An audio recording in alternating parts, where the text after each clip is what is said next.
नमस्कार प्रिय साथियों, आप सभी का स्वागत है मेरे YouTube channel Sonu Mishra notes में। तो आज के इस वीडियो में पढ़ेंगे हम प्रागैतिहासिक काल के बारे में। इसे 3 भागों में बांटा गया है: पूरा पाषाण काल, मध्य पाषाण काल और नवपाषाण काल। तो इसी के बारे में हम संपूर्ण जानकारी प्राप्त करेंगे, तो आप सभी वीडियो के साथ अंत तक बने रहे। इससे पहले मैं आप सबको बताना चाहूँगा कि इससे पिछले वीडियो में मैंने इतिहास के बारे में जानकारी दी है, उसका परिचय मैंने दिया है, कितने भागों में बांटा गया इतिहास को, ये सभी जानकारी मैंने उस वीडियो में उपलब्ध करी है। अगर आप सभी नहीं देखा जाकर के उस वीडियो को जरूर देखें। उसके बाद सीरियल नंबर से आप प्रत्येक पार्ट्स को समझते जाएं और उसे नोट्स करते जाएं। अगर आप सभी को उसका PDF चाहिए तो मुझे कमेंट बॉक्स में मैसेज करेंगे। तो चलिए देखते हैं आज के विषय की ओर। तो प्रागैतिहासिक काल, जिसे थॉमसन ने 3 भागों में बांटा है ना। प्रागैतिहासिक काल को थॉमसन ने 3 भागों में बांटा है। कौन कौन से भाग है? तो पूरा पाषाण काल है ना, जिसे हम बोलते हैं ओल्ड स्टोन एज है ना। तो इसे हम देखेंगे। पहले पूरा पाषाण काल के बारे में जानते हैं हम। तो पाषाण काल का सबसे पहले अध्ययन किसने किया? तो रॉबर्ट बूशफुट ने किया था, है ना। कब किया? तो 1863 में, है ना। पूरा पाषाण काल का अध्ययन रॉबर्ट बूशफुट ने किया था 1863 में। पूरा पाषाण काल में पत्थरों का प्रयोग किया गया। पूरा पाषाण काल में ही आग जलाना सीखा मनुष्य ने, और पूरा पाषाण काल में ही शिकार का अल्प ज्ञान था, यानी कि ये लोग शिकार अच्छी तरह से करना नहीं जानते थे, इनको थोड़ा मोड़ा ज्ञान था, और ये कच्चा मांस खा करके अपना जीवन यापन करते थे। ठीक है। अगर हम बात करें कि आग जलाना, है ना, इनको जो आया उसका साक्ष्य कहाँ से मिला है? तो ये आग जलाने का जो साक्ष्य यानी कि प्रमाण जो मिला है वो चीन से मिला है। चीन के चाओजू गोजियन गुफा से मिला है। याद रखेंगे आप सभी कि आग जलाने का जो साक्ष्य मिला है ना, चाओजू गोजियन, है ना। और ये आग कब मतलब कि जलाया गया है, किस माध्यम से? तो आप सभी याद रखेंगे कि घोड़े का जो खूर होता है, खूर, वही एक पत्थर से टकराया तो एक चिंगारी उत्पन्न हुई थी, है ना। तो घोड़े जब दौड़ रहा था तो उसके खूर से जब एक पत्थर पे टक्कर हुई तो उसमें से एक चिंगारी आई, और चिंगारी आकर के आग पकड़ ली जंगल में, है ना। तो उसी समय ये लोग आग जलाना सीखे थे, है ना। इनको जानकारी मिली आग जलाने के बारे में। ठीक है। जिसका साक्ष्य हमें कहाँ से मिलता है? तो चीन के चाओजू गोजियन गुफा से मिलता है। ठीक है। इसके बाद हम देखेंगे मध्य पाषाण काल, है ना। मध्य पाषाण काल है, इसे लघु पाषाण काल भी कहा जाता है। याद रखेंगे सबसे पहली बात आप कि मध्य पाषाण काल को लघु पाषाण काल भी कहा जाता है। मध्य पाषाण काल के अंतर्गत तीर कमान का प्रयोग किया गया। तीर कमान का मतलब जो श्री राम जी के, है ना, कंधे में होता है तीर कमान, है ना, जिससे मतलब कि शिकार किया जाता है ना।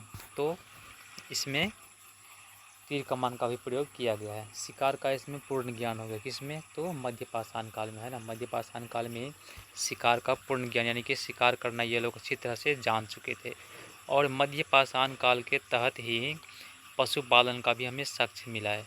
इसका साक्ष्य कहाँ से मिला है? तो आदमगढ़। आदमगढ़ कहाँ पे है? तो मध्य प्रदेश में, है ना। और इसमें जो पशुपालन में सबसे पहले पालतू पशु को मतलब कि पशुपालन किया गया था, है ना। जिसका साक्ष्य कहाँ से मिला है? तो बाजौर से, यानी कि पालतू पशु का साक्ष्य हमें मिला है बाजौर से, जो इनके पशुपालन के अंतर्गत आए हैं, है ना। तो याद रखेंगे आप सभी कि पशुपालन का साक्ष्य कहाँ से मिला है? तो आदमगढ़। और पालतू पशु का साक्ष्य कहाँ से मिला है? तो बाजौर, जो कि राजस्थान में स्थित है। इसके बाद मध्य पाषाण काल में ही इन्होंने बर्तन बनाना भी सीखा था मिट्टी से, है ना। और जिसका भी साक्ष्य हमें कहाँ से मिला है? तो इलाहाबाद, है ना। इलाहाबाद कहाँ पे है? तो उत्तर प्रदेश का एक ज़िला है ना। तो बर्तन बनाने की साक्ष्य कहाँ से प्राप्त हुई है? तो इलाहाबाद से, है ना। इसके बाद हम देखेंगे नवपाषाण काल के बारे में, न्यू स्टोन एज, है ना, जिसे कहा गया है। तो नवपाषाण काल में कृषि की खोज हुई है। पूजा पाठ करना ये लोग, है ना, चालू कर दिए थे, और इसी में ही पहिए का आविष्कार भी किया गया था, जो पहले से नहीं होती है ना। पहले पहिए का आविष्कार जो कि पहले से नहीं होती है, इसी में इसका आविष्कार किया गया है। इस काल में छोटे पत्थर, जिन्हें माइक्रोलिथ कहते हैं, इसका सबसे ज़्यादा प्रयोग किया गया है। याद रखेंगे आप सभी कि सबसे ज़्यादा छोटे पत्थरों का प्रयोग कहाँ पर किया गया है, तो नवपाषाण काल में किया गया है, जिसे मैक्रोलिथ कहा गया है ना। और नवपाषाण काल में ही तांबे की खोज हो जाती है और इसी में शिल्प का प्रयोग यानी कि पत्थरों का प्रयोग किया गया है। मनुष्य ने, याद रखेंगे आप सभी कि मनुष्य ने सबसे पहले तांबे को उपयोग में जाना, इसके बाद कांसा को पहचाना और उसके बाद लोहे को पहचाना है ना। यानी कि मनुष्य ने सबसे पहले तांबे को मतलब जानकारी प्राप्त की, इसके बाद क्या कांसा को, और फिर उन्होंने लोहा को अच्छी तरह जानकारी प्राप्त की। इसके बाद देखेंगे हम कि पाषाण काल के जो प्रमुख स्थल है उसके बारे में हम जानते हैं। तो हम देखेंगे पाषाण काल प्रमुख स्थल जो है वो है कृषि। देखेंगे पहला हम तो कृषि है ना, जिसका साक्ष्य हमें मिला है कोल्डिहिवा है ना, प्रयागराज से। और क्या साक्ष्य मिला है, तो धान की भूसी का साक्ष्य है ना। कृषि का साक्ष्य कहाँ से मिला है हमें, कोल्डिहिवा प्रयागराज है ना। और धान की भूसी का साक्ष्य हमें कहाँ से मिला है, तो मेहरगढ़ है ना, जो कि पाकिस्तान में स्थित है। इसके बाद देखेंगे हम दूसरा, वो है मानव खोपड़ी का साक्ष्य, यानी कि मानव के खोपड़ी का साक्ष्य कहाँ से मिला है हमें, तो हथनौरा से मिला है ना। इसके बाद हम चित्रकला के साक्ष्य, जो चित्रकला का साक्ष्य जो कि भीमबेटका जो कि मध्य प्रदेश में स्थित है, वहाँ से हमें इसका साक्ष्य मिला है। और औजार, यानी कि ये लोग शिकार करने के छोटे छोटे औजार बनाना इन्होंने चालू किया था, इसका साक्ष्य हमें कहाँ से मिला, तो मिर्ज़ापुर से, जो कि यूपी है ना, उस यूपी यानी उत्तर प्रदेश से हमें इसका साक्ष्य मिला है। ठीक है, अब इसके बाद देखेंगे हम सिंधु घाटी सभ्यता का परिचय है ना। आशा है कि आप सभी को मेरी वीडियो समझ आ रही होगी, तो आप सभी ज़रूर चैनल को सब्सक्राइब कर लेंगे। ठीक है, तो चलिए देखते हैं सिंधु घाटी सभ्यता का परिचय है ना। इसका अन्य नाम क्या क्या है सिंधु घाटी सभ्यता का, तो हड़प्पा सभ्यता, कांस्य सभ्यता, प्रथम नगरीय सभ्यता, सरस्वती सभ्यता है ना। तो ये सिंधु घाटी सभ्यता का अन्य नाम है, ये बात याद रखेंगे आप। इसके बाद देखेंगे हम कि पहली बार 1826 में चार्ल्स मेसन ने खोजा था सिंधु घाटी है ना। 1856 में पहली बार कनिंघम ने सर्वेक्षण किया था इस घाटी के बारे में। ठीक है, 1856 में बर्टन है ना, कराची से लाहौर बंधुओं ने हड़प्पा सभ्यता की सूचना सरकार को दी थी।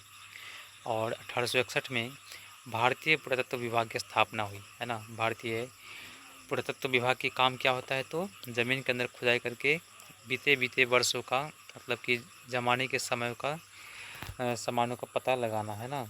कई एक वर्षों जो बीत चुका है उसे पता लगाना का काम होता है धरती के अंदर, वो है पुरातत्व विभाग है ना। तो 1861 में भारतीय पुरातत्व विभाग की स्थापना हो जाती है। और भारतीय पुरातत्व सर्वेक्षण विभाग है ना, इसका जो समय है सिंधु घाटी सभ्यता का अगर हम देखें तो सिंधु घाटी सभ्यता का जो समय है सर्वमान्य है वो है 2500 BC से 1750 BC है ना। अब हमें लगता है कि BC आप सभी को क्लियर हो चुका होगा, क्योंकि मैंने इससे पिछले वीडियो मैंने BC के बारे में आप सभी को अच्छे तरीके से जानकारी दी है, ताकि आप सबको बिल्कुल डाउट ना हो इसके बारे में है ना। तो 2500 ईसा पूर्व से 1750 ईसा पूर्व समय काल माना गया है, सर्वमान्य तिथि है ना किसका, तो सिंधु घाटी सभ्यता का। सिंधु घाटी सभ्यता का जो सबसे प्राचीन नगर है वो है वीराना है ना, जिसे हरियाणा कहा गया है। इसका खोज जो कि 2014 में किया गया है, और ये 1500 ईसा पूर्व पुराना है ना। इसका सिंधु घाटी सभ्यता के क्षेत्रफल की बात अगर करें हम, तो इसका क्षेत्रफल जो है वो है 12,99,600 वर्ग किलोमीटर, यानी कि इसको लगभग लेकर के चले हम तो 13 लाख वर्ग किलोमीटर। याद रखेंगे आप सभी कि इसका सिंधु घाटी सभ्यता का क्षेत्रफल जो है वो है 13 लाख वर्ग किलोमीटर। यहीं अगर हम आगे देखें तो सिंधु घाटी सभ्यता का आकार कैसा था, तो वो उसका आकार जो है वो है त्रिभुजाकार है ना, त्रिभुजाकार आकार है सिंधु घाटी सभ्यता का। इसके बाद देखेंगे हम सिंधु घाटी सभ्यता के चौहद्दी के बारे में जानते हैं हम, कि उसके पूरब में क्या है, पश्चिम में क्या है, उत्तर में क्या है और दक्षिण में क्या है ना। तो सिंधु घाटी सभ्यता के पूरब में है आलमगीरपुर, जो कि हिंडन नदी के किनारे बसा हुआ शहर है। इसके बाद देखेंगे हम दूसरा जो है इसका मतलब पश्चिम में है सुतकांगेडोर, जो कि पाकिस्तान में दास नदी के किनारे है। इसके बाद है उत्तर में है इसका मांडा है ना, जो कि चेनाब नदी के पास है। और और दक्षिण में जो है वो है दैमाबाद, है ना। दैमाबाद जो कि प्रवरा नदी के बीच है, गोदावरी की सहायक नदी है कौन, तो प्रवरा नदी। तो ये बात आप याद रखेंगे। इसके बाद सर्वाधिक जनसंख्या घनत्व वाला जो है वो है दैमाबाद ही है, जो कि महाराष्ट्र में स्थित ये जगह है ना, जो कि प्रवरा नदी के पास स्थित है। यो गोदावरी नदी की सहायक नदी है ये प्रवरा नदी। तो ये बात आप याद रखेंगे। तो इन वीडियो के माध्यम से मैं आप सभी को सिंधु घाटी सभ्यता के बारे में जानकारी दी, है ना, उसका परिचय दिया, पूरा पाषाण काल, मध्य पाषाण काल और नवपाषाण काल के बारे में जानकारी दी। आशा है कि आप सभी को मेरी वीडियो पसंद आई होगी। वीडियो पसंद आई वीडियो को लाइक करें, चैनल पर पहली बार आए हो सब्सक्राइब जरूर कर लेंगे इसी प्रकार की वीडियो पाने के लिए। धन्यवाद, मिलते हैं अगले वीडियो में।